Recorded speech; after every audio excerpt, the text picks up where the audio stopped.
परीक्षा जवळ आल्या की घरात ताण हा वाढतोच.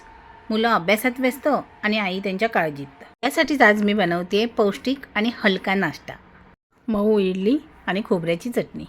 इडलीमध्ये वापरली जाणारी उडीद डाळ प्रोटीन देते आणि तांदूळ ऊर्जा देतो, म्हणून मुलांना थकवा येत नाही. कारण नाश्ता फक्त पोटासाठी नसतो, तर तो आत्मविश्वासासाठीही असतो. त्यासाठी मी 1 ग्लास उडीद डाळ, 1 चमचा मेथी दाणे आणि 3 ग्लास तांदूळ घेतलेले आहेत. डाळ आणि तांदूळ वेगवेगळे धुवून घेतलेले आहेत. त्यामध्ये पाणी घालून मी 7 तास भिजत ठेवते. ह्या व्हिडिओमध्ये मी भरपूर टिप्स दिलेले आहेत, त्यामुळे व्हिडिओ शेवटपर्यंत बघा. 7 तासानंतर मी आता हे डाळ तांदूळ वाटून घेते. त्यासाठी पहिली आपण उडदाची डाळ वाटून घेणार आहोत. ज्या पाण्यात डाळ भिजवली होती तेच पाणी आपण वाटताना वापरणार आहोत. डाळ भिजवलेल्या पाण्यात नॅचरल बॅक्टेरिया तयार होतात आणि हेच सूक्ष्मजीव फर्मेंटेशन लवकर व्हायला मदत करतात. थंडीच्या दिवसात फर्मेंटेशन लवकर होत नाही, त्यावेळी हे पाणी उपयोगी पडतं. उडीद डाळ, तांदूळ आणि मेथी आपण एकत्र वाटून घेतलं. आता ते एकजीव करून घेऊया आणि रात्रभर फर्मेंटेशनसाठी ठेवून देऊया.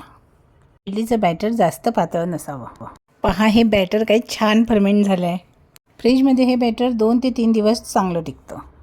मी हे बॅटर थोडं जास्तच करते, म्हणजे आप्पे, डोसे असे वेगवेगळे पदार्थ करताही येतात. लागेल तेवढंच बॅटर मी आता दुसऱ्या भांड्यात काढून घेतलं आहे. चवीनुसार मीठ टाकलेलं आहे. उरलेलं बॅटर मी फ्रीजमध्ये ठेवलेलं आहे.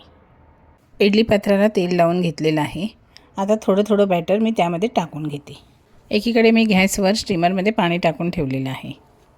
इडल्या आता 10 ते 12 मिनटासाठी वाफवून घेऊ. मऊ लुसलुशीत इडल्या खोबऱ्याच्या चटणीबरोबर तयार आहेत. व्हिडिओ आवडल्यास लाईक, सबस्क्राईब करा आणि मला कमेंट करून सांगा तुम्ही या बॅटरपासून कोणकोणते पदार्थ बनवता.